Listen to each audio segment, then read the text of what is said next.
Today, I would like to welcome Dina Gregory to the Italian American Stories podcast. She is the creator of La Befana's Table. It's an amazing project, and I can't wait to hear all about it. So, welcome to the podcast. Thank you so much, Stephanie, for having me. I'm excited to be a part of your amazing project of all these untold stories of Italian Americans. Thank you. You're going to be a great addition to those stories, so I Thank can't you. wait. All right. Well, let's tell my listeners what you do, describe your project, all of that kind of stuff. Well, so La Befana's Table exists as a Substack and a podcast, in the basic material world that we have. It's also, but more than that, I really felt this longing and just call to create a gathering space that we could foster connection and community through curious conversations, storytelling, and more. The and more part is that I'm really on a path of just like kind of a creative unfolding and just really allowing La Befana's Table to be created in a very organic kind of way. And there's a long origin story behind the table that led me to the table, which is really beautiful and wild. But I really felt like this need, first and foremost, I needed a place. Like I Mhm. had a lot of my journey was this like seeking and looking for a place where I fully belonged. And so La Befana's Table kind of became that place for me where I could just exist as myself Oh, and invite nice. my full self and my full humanity to the table. And I really want to be able to create a space that invites that for other people as well. So whether that's like the guests on my podcast or just as something that exists in the kind of collective imagination of Yeah. what is this ancient and new table rooted in ancient Italian folklore, named after Italy's legendary gift giver, of which we can bring our whole selves to, and which Yeah. doesn't need to, we don't need to be performing all the time. During my day life, I'm a teacher. Yep. That's a big Ditto. performance from 8 a.m. to 3 p.m. of, okay, kiddies, kiddos, let's Absolutely. go. And, other aspects of my life, there's a lot of performance. And I really wanted a place of like where I could just be and invite other Yeah. people to be as well and explore ways of being together in different ways. So yes, that's on in the Substack and where I'm sharing some of my stories that led to the creation of La Befana's Table. And now I'm just really interested in creating this kind of space of welcome, and Nice. exploring what that does in the world. Well, and I love how you took La Befana, right, which Yeah, is a staple in Italian culture, all of that, and then the table, which again I yeah, think is another staple, yeah, and brought them together. So yeah. I am a little curious about your origin story. How did It's you bring these together or create this? Okay, well, first, I feel like everyone, maybe some people know because, or don't know. I don't assume that Italian Americans know who La Befana was because I Good didn't point. actually grow up with the figure of La Befana. So, I for didn't your either. La Befana is a character from ancient Italian folklore who's like Italy's Santa Claus, and she's known for bringing children gifts on the Epiphany Eve. Her story is interwoven with that of the three magi. And very long story short, the three magi were on their way to bring gifts to baby Jesus. They got lost, ended up in Italy, who knows how, Bethlehem, and I don't know. But we don't let truth get in the way of a good story. So it's very Italian. Yes. And so, they asked for directions. She didn't know where, she didn't know where to lead them. Maybe she offered them food. In my imagination, she said, come on in, have a bowl of pasta. Um, Yeah. and then they said, come with us on this journey. We're bringing gifts, this newborn king. And she said no, Oh, that she had too wow. many dishes to do. And so, yes. And later she was filled with such regret, like realizing like, oh my God, I made a big mistake. And as the legend goes, she ran out of her house in search of the Magi and baby Jesus and has been on a perpetual search ever since and has been on the eve of the Epiphany bringing children gifts in her perpetual search for the Christ child. Oh, how cool. See, and Yeah. I've heard that, but I'm like you, I didn't grow up with that figure. I think that's a cool concept to have this podcast is a place that's welcoming. Yeah, I've needed it, I would want people, whether they engage, find La Befana's Table through however means they find themselves at La Befana's Table, to feel a sense of welcome, to feel a sense of that's something ancient. that exists Hmm. within all of us, right? So the invitation is kind of imaginal, right? But it's like, what is it like to sit at this table that's like ancient and new, and it's got room for all of me, all of you, and that's a lot, you know what I mean? So for me, there was a lot of healing in just even creating that space, like Hmm. create a lot of spaciousness for me in my own life to just be myself, you know, and I Yeah. think a lot of finding, I have, at least in my journey, have found to find your voice and kind of share your voice in the world, you also need to have found your place. Mm, that's a good And point. because it's like a sense of, I think when you have a real deeply rooted sense of belonging, you then can express and express the uniqueness, your own unique vision, your own whatever that something unique is that's, truly yours is to do. Yeah. No, that makes total sense. Yeah, but so the origin, it was a long, wild journey before the table. And so, as I was saying, so much of my own journey was always, I've been a seeker, spiritual seeker, always seeking the deep, a place of where I belonged.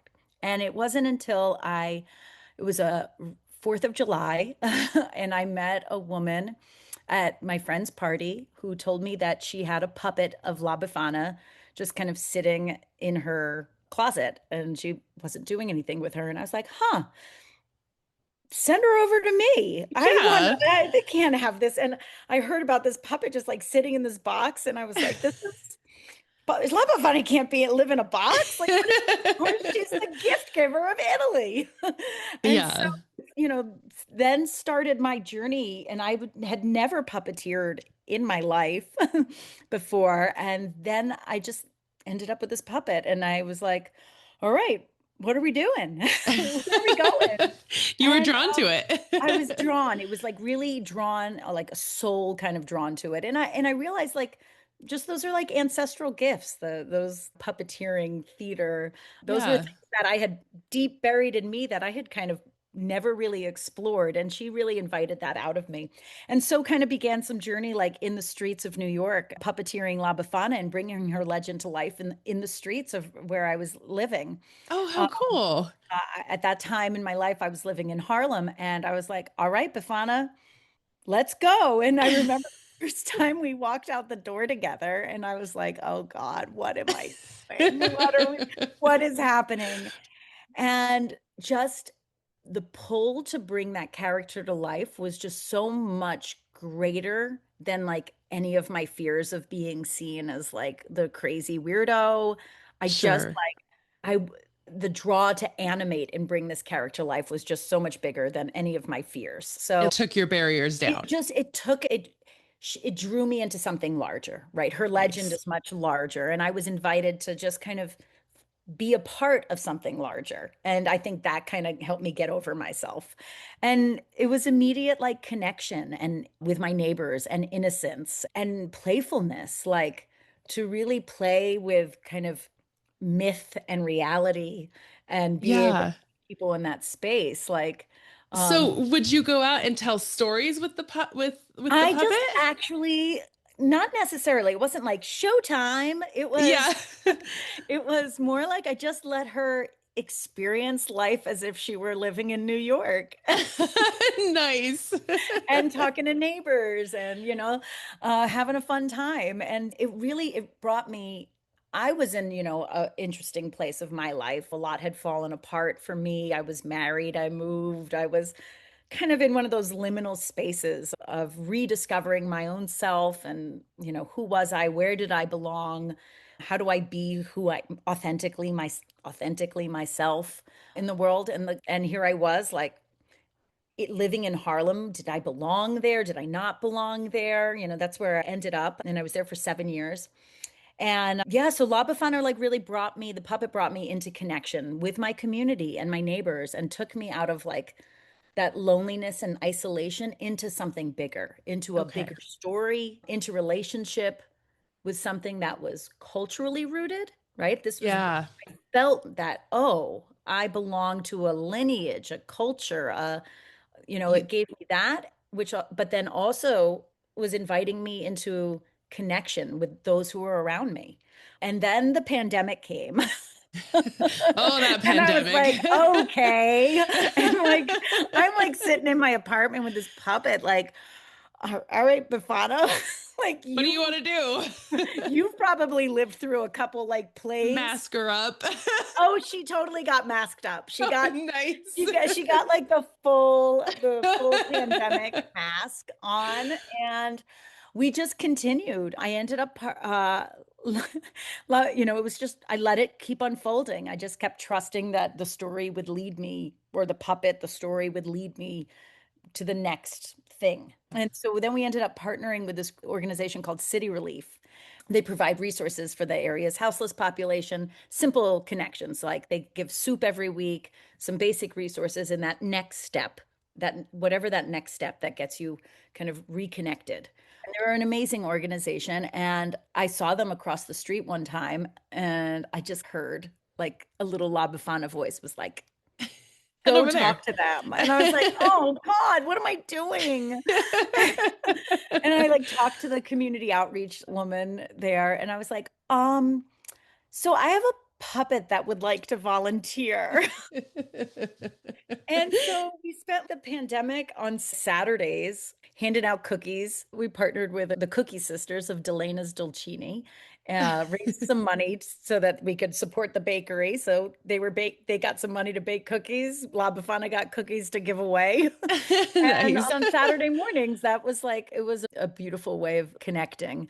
And really, like, I like put my eye, like when someone would try to talk to me, it was like I was gone. Yeah. And You're like, that nope, was this is it. and then really, people really began to engage with the puppet as if she were real. And that was really beautiful. Like, it's hard for me to describe the tenderness of those moments, Yeah. of like, that people were able to really almost instantaneously engage in wonder. Hmm. And you did this change the world.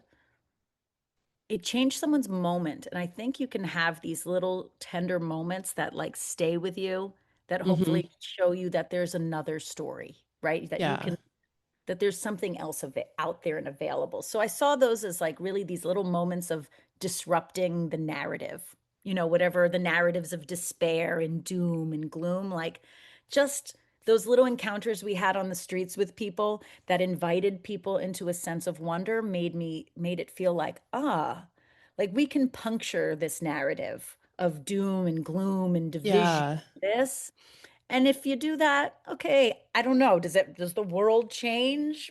I, I don't know. Yeah. But But I if you felt, change that person's day, yeah, maybe the way that they felt, it can have that trickle effect, I think is the word I'm looking for, yeah, that yeah, domino effect. yeah. You And never that's what I know. hope, right? That sense of like, so what I was doing on the streets with the puppet is like the same kind of feeling that I want to be building here, but being able to be myself, right? Like there's that Sure. space of, so at some point I realized, oh, this journey with the puppet has to come to an end. It was Sure. like I had learned the lessons that I needed. You could keep doing it, but there was something that I needed to learn and integrate for myself. And it was like when the vision to create La Befana's table came, it was like, this is not like the puppet. It almost way could be like a sense of self-erasure. Oh, you're going to create a space where everyone else feels welcomed but you. And I was like, oh, Oh, no, yeah. I'm not going to do that. I Right. need to Yeah, because you create, were almost like disappearing too, how you right. said like you would Yeah. like not make eye contact and stuff. So yeah, you were Right. almost excluded from that. Right. And it was amazing to be able to, through the puppet, like serve the story and disappear in some way. Sure. But I felt like the next invitation for myself and my own creativity and healing, I think, are the same thing. Hmm. Like the healing path and the creative path, I think, come together. And Yeah. really, these things that you are being called or following to create in the world are also healing you, and maybe Hmm. bringing healing to other people as well. And so that's what I found, that through the puppetry, it was like this amazingness to kind of pull back, be small, serve something greater than myself, and Yeah.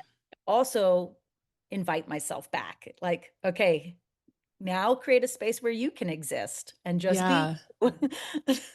And so that was a lot of my journey to make this space for me and now others. That's cool. I love it. It almost kind of came full circle too, because you started out like, okay, I can do this. And then you did that, but then you brought it back to not to you, just you, Yeah. but centered it a little bit around you. Yeah.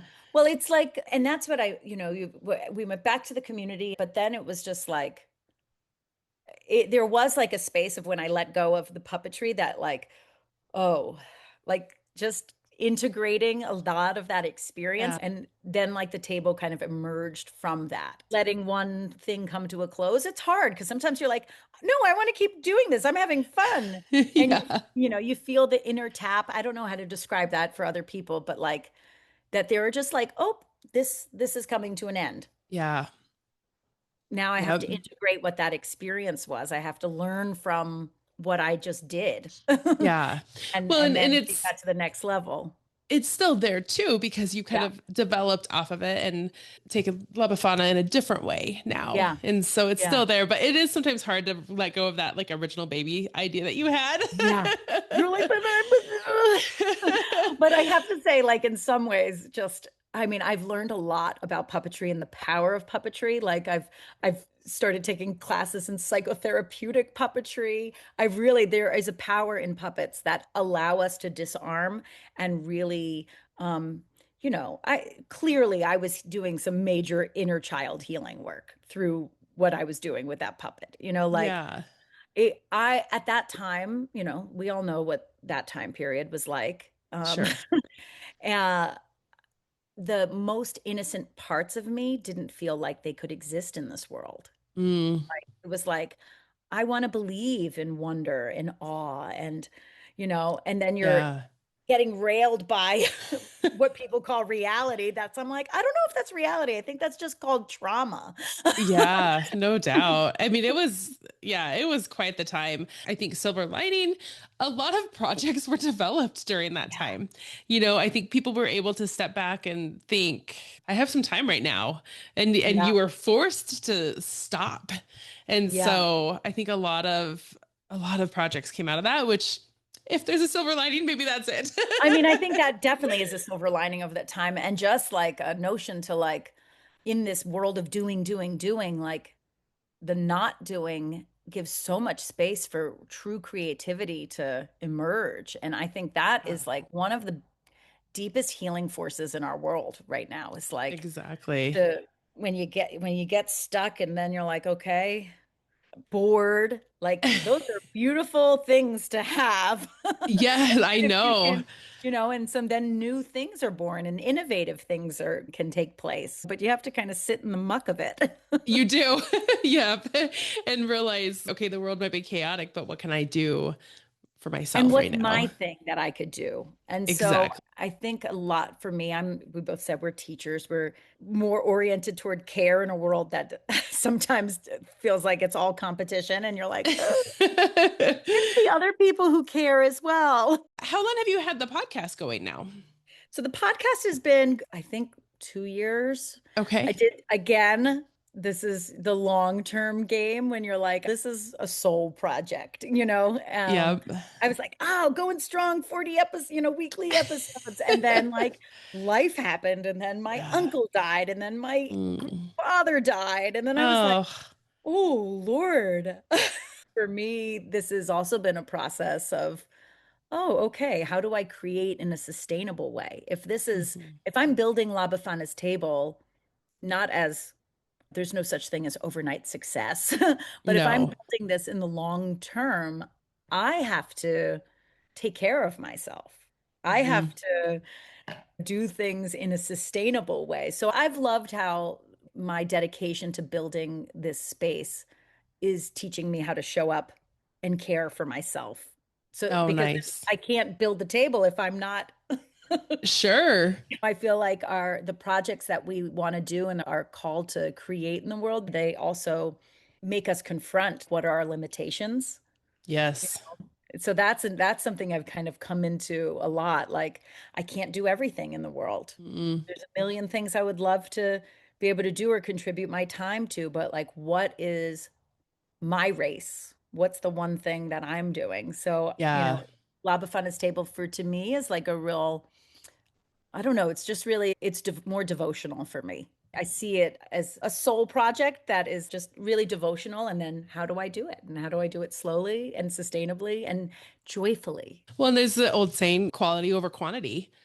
I go Mhm. through my phases with the podcast where I do great and I get my episodes out every week. And then there, honestly, summer is the hardest for me Mm. because being a teacher, Yeah. I don't have a rigid schedule that I, I'm kind of like la la la la la. Yeah. And you would think I would get more episodes out in the summer, but I don't. And so Interesting. it is very interesting. Like you were saying, I've learned a lot about myself and the limitations. It's not a full-time gig. It is hard work, Yeah. but you love it, so you keep going. You keep going and then you have to figure out, okay, what's my rhythm? How do I work? That's part of the messages. Like we have gifts to share, right?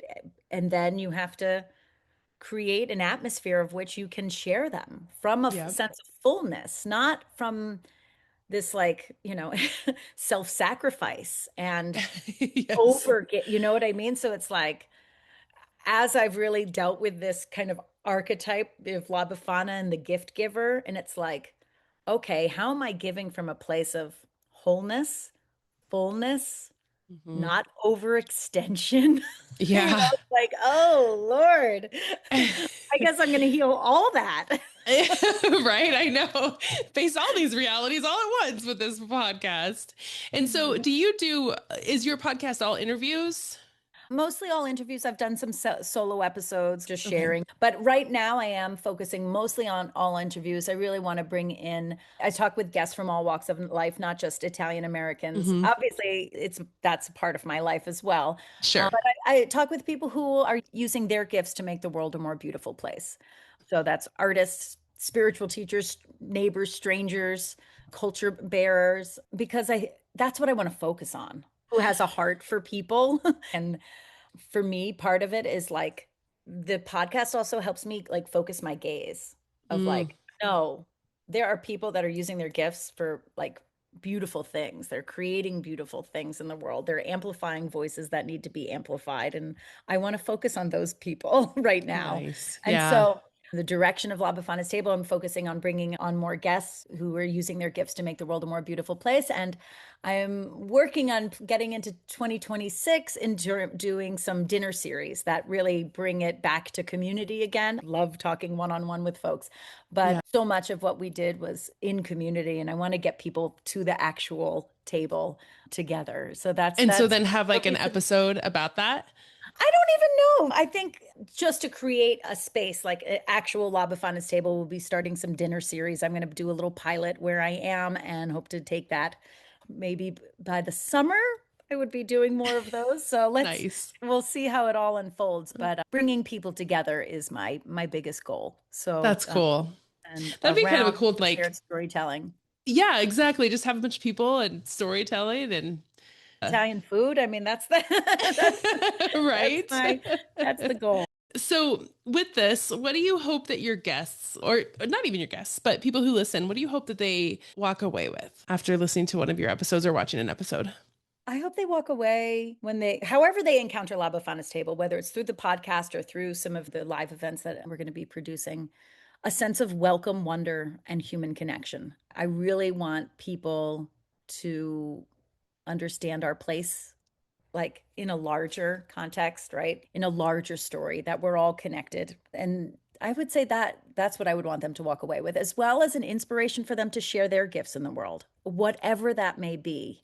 Some people have a gift of presence. Some people have a gift of gathering people. And I think sometimes in this world where this very commodified world, some people fail to see what their gifts are. Mm, You know what I mean? And so I would really hope that people would be inspired to share their gifts however they can with their neighbor, with their family member, with, maybe it is maybe you're one of these people who's also tapped to birth a big project, or go do that project that you've been thinking about doing. But just to be inspired by other human beings and the stories they have and the sense of wonder of how all of our stories are interconnected. I love it. Yeah. And what I really like too is I feel that Italian American aspect in there, but you can see it in a broader view where more people can come to your table. Yeah, it was important because I don't want to lose the thread that it has a sense of being culturally rooted. Hmm. But I care about creating culture, and the culture that I want to live in is not a culture of division. I want a culture of connection, a culture of belonging. And Yeah.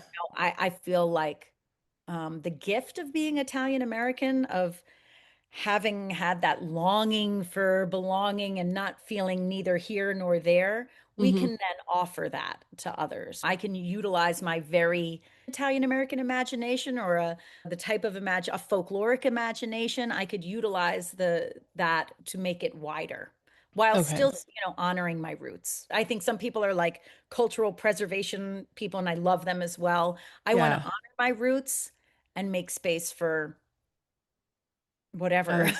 Yeah. Whoever if you find yourself at La Befana table, you're meant to be there. You're welcome. Absolutely. So now, do you do Yeah. a like not a Christmas thing, 12 Epiphany. days of storytelling around Yes. So December? Are you currently, doing that this year? yes. So I'm doing that this year. It's a little tradition I've started on my Substack called the 12 Days of Befana, where I feature guests sharing their own stories, exploring themes of kindness, connection, belonging, the sacred in the everyday.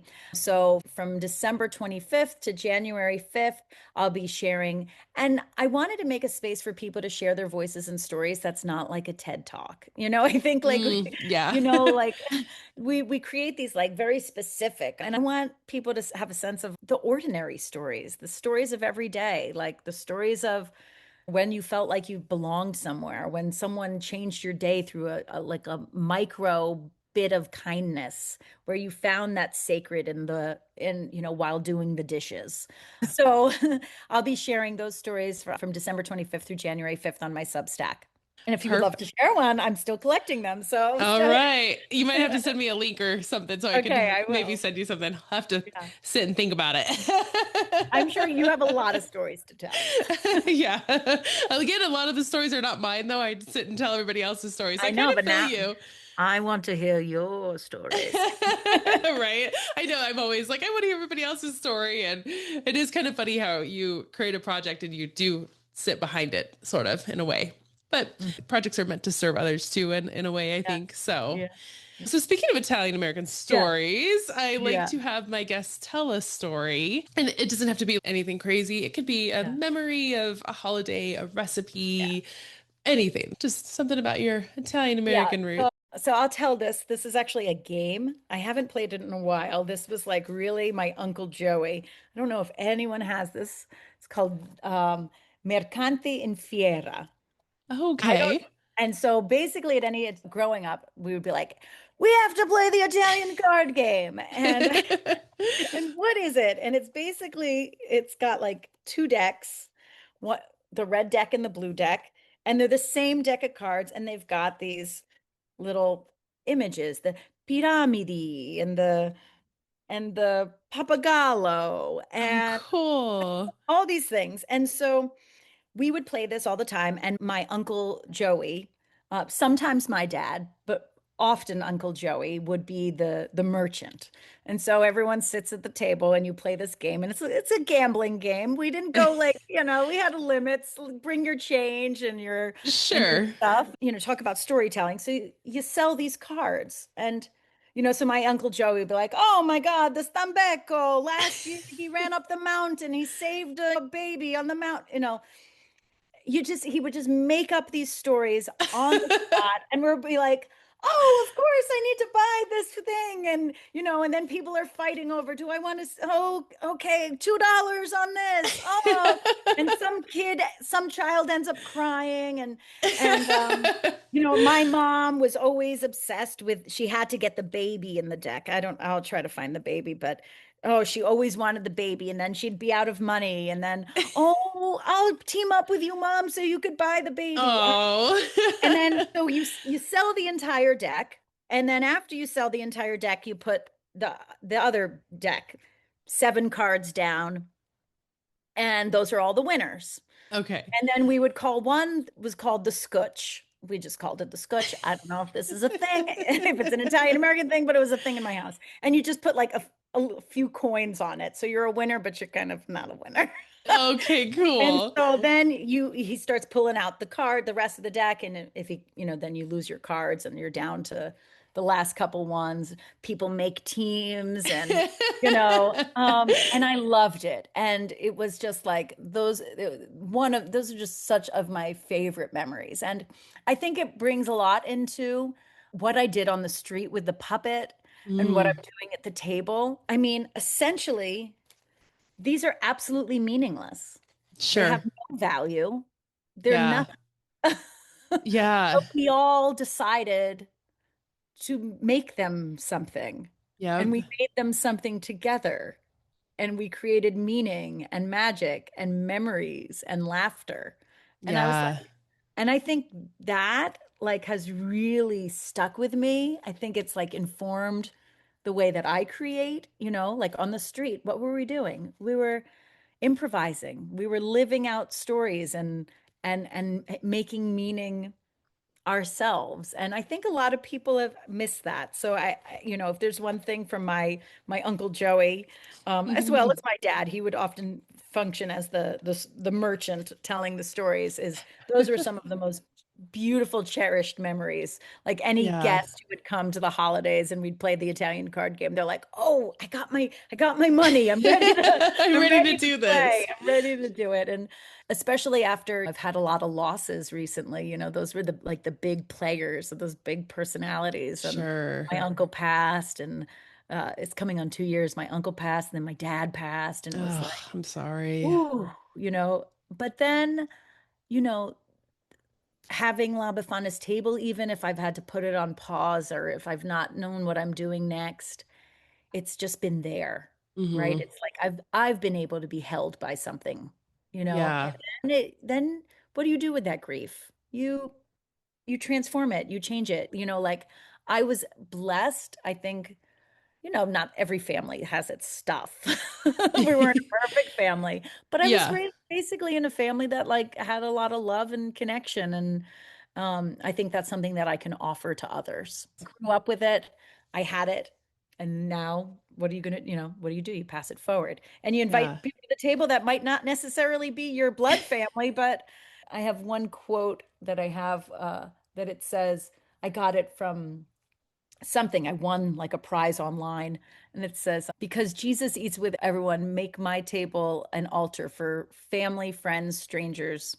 And I was like, that's what it is. Like, That's that's really what La cool. Befana's table is. It's a Yeah. place for all of those people. And, when I think about this story from my uncle and this memory of us playing this game, it's very much like that. Like everyone who was with us was just invited into something, right? Yeah. And that again, I'm repeating that. It's like these are meaningless little cards. Hmm. Then we decided that They're because my mom important. loves the baby, they're important. She's going to spend $10 on it. And, you know, I want those things to be meaningful. I think we have so much more power than we realize as human beings to like make meaning in the world and create connection and magical moments together. And so that's just something I'm bringing. They're one of those gifts from the ancestors that I'm bringing forward. I love it. Well, and you've attached memories to that. And I'm sure Yeah, your other family members have memories that are attached to yeah, that.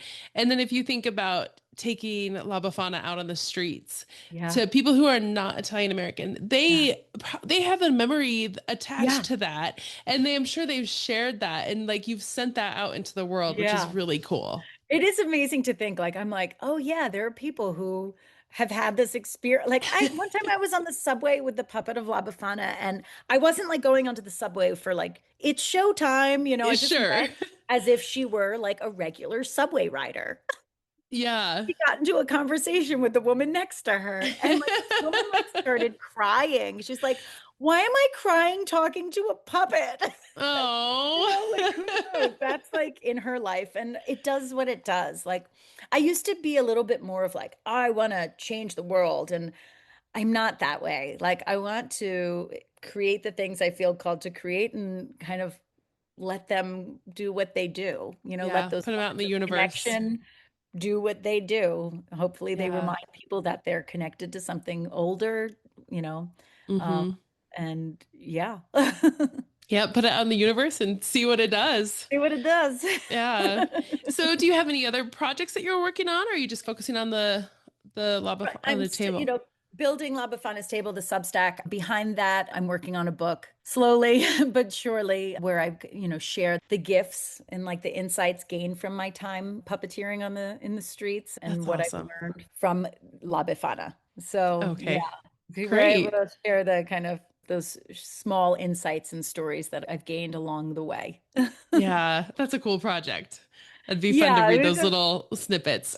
snippets, one little. So that's all on my Substack. So if people want to get to know my work, labefanastable.substack.com. That's where you'll get the podcast. And I'll be starting to share little personal essays, sharing some of the gifts and insights I've gained from this journey. Awesome. Where else can the listeners follow you? Do you have an Instagram as well, Yeah, I I'm on believe? Instagram. I am Dina Gregory. They could also follow at La Befana's Table on Instagram and Substack. I'm like, I gotta take myself. I'm not gonna be everywhere. If you find me, Yeah. you find me. I'm too tired. Thank Yeah. Well, thank you so much for coming on. you for letting me share this wild journey. Oh, it was such a great story. I loved it. And I can't wait to see what comes out of it even more. So, Yeah. Awesome. Thank you so much, Stephanie. I all appreciate right. Thank you again.